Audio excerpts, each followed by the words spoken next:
이제 우리가 계시록 10장을 잠깐 봤는데요. 계시록 11장 이후를 잠깐 보기로 하겠습니다.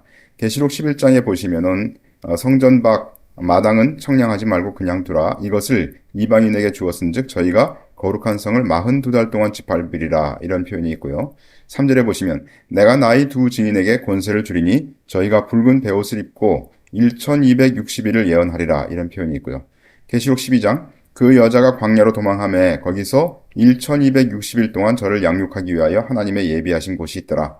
또 14절에 보시면 그 여자가 큰 독수리의 두 날개를 받아 광야 자기 곳으로 날아가 거기서 그 뱀의 낯을 피하여 한 떼와 두 떼와 반 떼를 양육받으매. 계시록 13장 또 짐승이 큰 말과 참남된 말 하는 입을 받고 또 42달 일할 권세를 받으니라. 여기 보시면 여기 42달 1260일 그리고 한 때와 두 때와 반 때 이런 표현들이 나오고 있는데요. 이런 표현들은 다니엘서에서 그 다니엘이 표현했던 한 때와 두 때와 반 때 또는 거기서 이제 1290일 이런 표현이 나오는데 다시 말해서 다니엘이 얘기했던 그 7년 언약의 기간 중에 나오는 그런 표현들로 우리가 해석할 수가 있고요. 그런 표현들이 나오는 것은 결국 7년 언약을 얘기하는 그런 표현이다. 7년 언약의 절반 기간을 얘기하는 표현이다. 이렇게 우리가 추정할 수가 있고요. 이런 표현이 나오는 것이 계시록 11장부터 나오기 때문에 우리가 분명히 알 수 있는 것은 뭐냐면 계시록 11장부터 7년 언약이 이제 실행되는 그런 기간이구나라는 것을 우리가 추정할 수가 있겠습니다.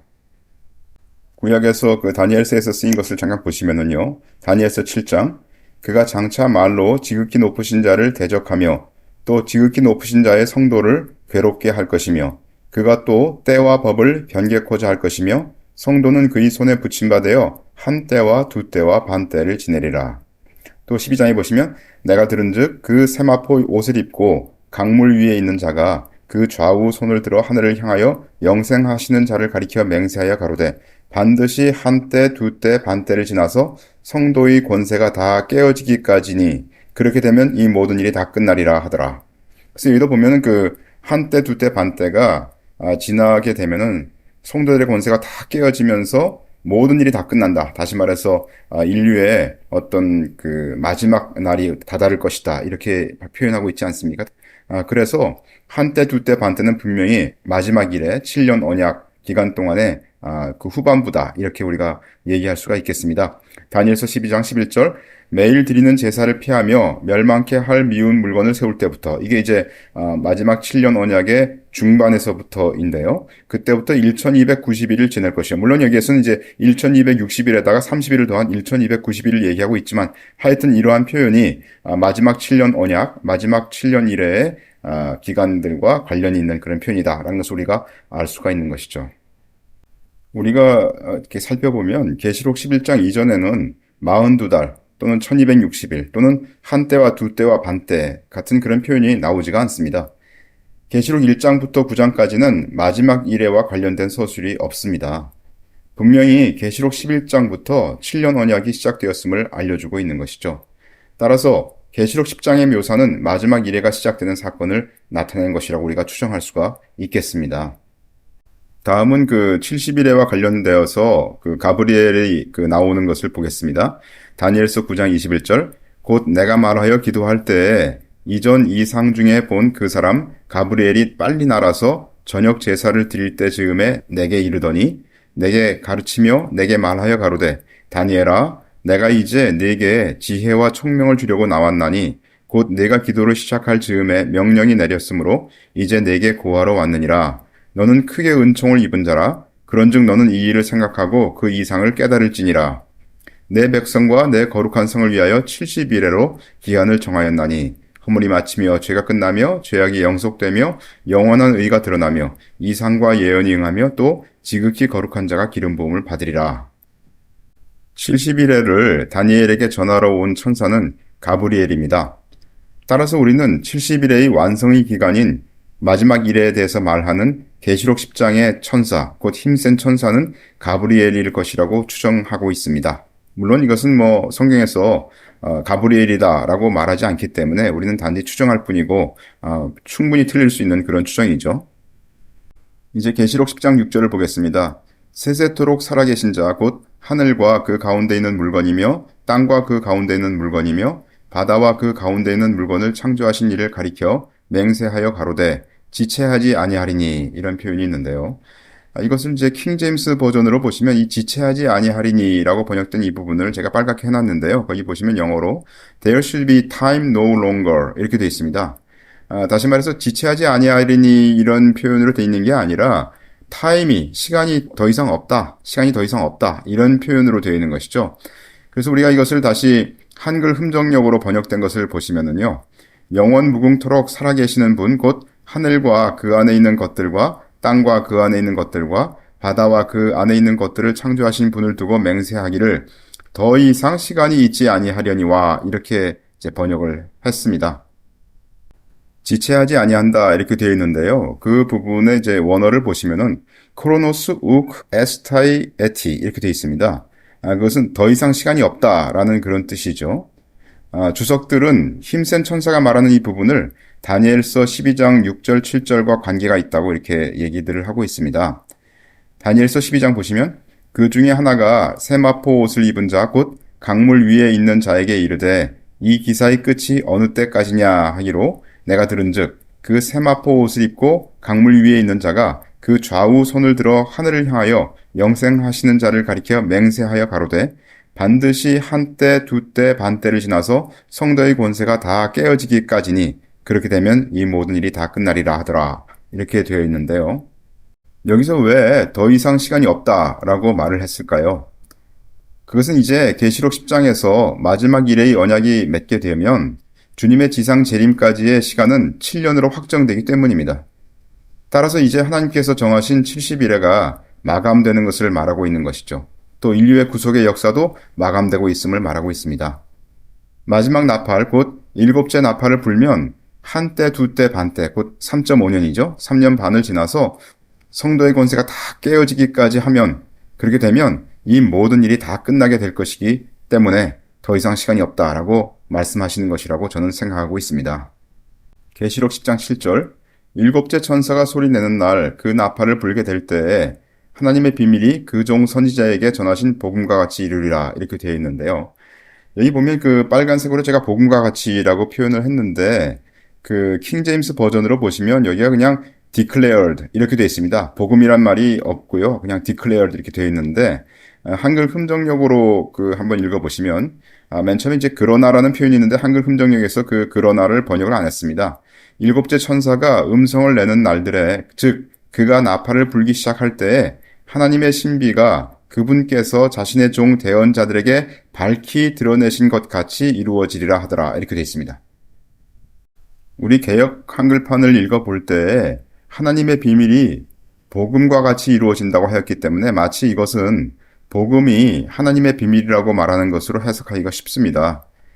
그렇지만 실제로는 하나님께서 자신의 종 선지자들에게 기쁜 소식으로 밝히 드러내신 것이 바로 하나님의 비밀임을 말하고 있는 것이죠. 다시 말해서 이 구절에서는 그 복음이 하나님의 비밀이라고 얘기하는 것이 아니라 옛날에 선지자들을 통해서 기쁘게 밝히 드러냈던 그것이 바로 하나님의 비밀이고 그것이 이제 일곱째 천사가 소리를 내는 날들에 그 하나님의 비밀이 이루어질 것이다 라는 것을 말씀하시고 있는 것입니다. 그러면 여기서 말하고 있는 하나님의 비밀은 무엇이냐 하는 것을 우리가 잠깐 얘기할 필요가 있죠. 이 하나님의 비밀에 대해서는 옛날에 저희가 휴거의 시기라는 그 메시지에서 잠깐 밝힌 적이 있었는데요. 다시 한번 얘기하겠습니다. 로마서 11장 25절 형제들아 너희가 스스로 지혜 있다 함을 면키 위하여 이 비밀을 너희가 모르기를 내가 원치 아니하노니 이 비밀은 이방인의 충만한 수가 들어오기까지 이스라엘의 덜어는 완악하게 된 것이라. 여기서는 구원받는 이방인의 수가 채워져야 이스라엘이 구원받는다고 하는 것이 비밀임을 말씀하시고 있는 것이죠. 다시 말해서 휴거의 시기는 이방인의 수가 채워졌을 때인 것을 말씀하시고 있는 겁니다. 마태복음 24장 이 천국 복음이 모든 민족에게 증거되기 위하여 온 세상에 전파되리니 그제야 끝이 오리라. 그래서 주님 말씀처럼 이제 구원받는 충만한 이방인 수가 들어오고 또 이스라엘이 구원받으면서 이제 세상의 끝이 오는 것을 알 수가 있는 것이죠. 고린도전서 15장 보겠습니다. 보라 내가 너희에게 비밀을 말하노니 우리가 다 잠잘 것이 아니요 마지막 나팔에 순식간에 홀연히 다 변화하리니 나팔 소리가 나매 죽은 자들이 썩지 아니할 것으로 다시 살고 우리도 변화하리라. 여기서의 비밀은 휴거 때 우리의 몸이 변화될 것을 말하고 있는 것이죠. 에베소 5장 이러므로 한 사람이 부모를 떠나 그 아내와 합하여 그 둘이 한 육체가 될지니 이 비밀이 크도다. 내가 그리스도와 교회에 대하여 말하노라 이렇게 되어 있는데요. 여기에서도 그리스도와 교회의 관계가 비밀임을 말하고 있습니다. 그런데 휴거라고 하는 것은 신랑 되신 그리스도와 신부인 우리가 만나는 것 아닙니까? 그래서 여기서도 비밀이 휴거와 연관을 지으려면 지을 수 있다. 이렇게 우리가 생각할 수 있죠. 골로새서 1장 27절 하나님이 그들로 하여금 이 비밀의 영광이 이방인 가운데 어떻게 풍성한 것을 알게 하려 하심이라. 이 비밀은 너희 안에 계신 그리스도시니 곧 영광의 소망이니라. 여기에서도 그리스도께서 이방인 안에 계심이 비밀임을 말하고 있습니다. 물론 이 비밀은 하나님께서 인류의 역사에 목적하신 모든 것을 말할 수가 있습니다. 이방인의 충만한 수가 복음을 믿게 되고 휴거가 일어나는 것은 이 비밀이 이루어진 것이라고 해석할 수가 있는 것이죠. 데살로니가 후서 2장 7절 불법의 비밀이 이미 활동하였으나 지금 막는 자가 있어 그 중에서 옮길 때까지 하리라. 그때 불법한 자 곧 적그리스도가 나타나리니 주 예수께서 그 입의 기운으로 저를 죽이시고 강림하여 나타나심으로 패하시리라. 여기서는 하나님의 비밀이 아니라 불법의 비밀을 말하고 있지만은요. 그 비밀도 휴거와 관련된 말씀에 쓰인 것을 우리가 알 수가 있습니다. 여기에서의 막는 자는 아마도 이기는 자들 곧 계시록 12장에서 휴거되는 철장으로 만국을 다스릴 남자아이를 말하는 것이라고 우리가 지난번 메시지에서 이미 전해드렸습니다. 적그리스도가 나타나지 못하도록 막고 있는 이기는 자들이 휴거되면 적그리스도가 드러날 것이기 때문입니다. 계시록 10장 7절입니다. 일곱째 천사가 소리 내는 날 그 나팔을 불게 될 때에 하나님의 비밀이 그 종 선지자들에게 전하신 복음과 같이 이루리라. 살펴본 바와 같이 신약 성경에서 비밀은 휴거와 관련되어 해석될 수 있는 부분들이 있는 것을 보았습니다. 따라서 일곱째 나팔 때 하나님의 비밀이 이루어지는 것은 곧 휴거의 시기를 말씀하신 것이라고 해석할 수 있는 것이죠. 전반적으로 일곱째 나팔이 휴거와 관련된 메시지를 전하는 것으로 우리가 볼 수가 있겠습니다. 계시록 11장 15절 일곱째 천사가 나팔을 불매 하늘에 큰 음성들이 나서 가로되 세상 나라가 우리 주와 그 그리스도의 나라가 되어 그가 세세토록 왕노로 다시리로다 하니 세상 나라가 우리 주와 그 그리스도의 나라가 되는 것은 휴거를 시작으로 하여 궁극적으로 주님의 지상 재림으로 이루어질 것입니다.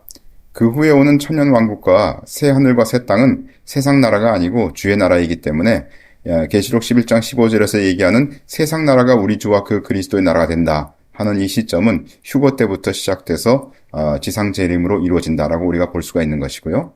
따라서 여기에서도 일곱째 나팔이 휴거를 뜻하고 있다고 우리가 해석할 수가 있겠습니다.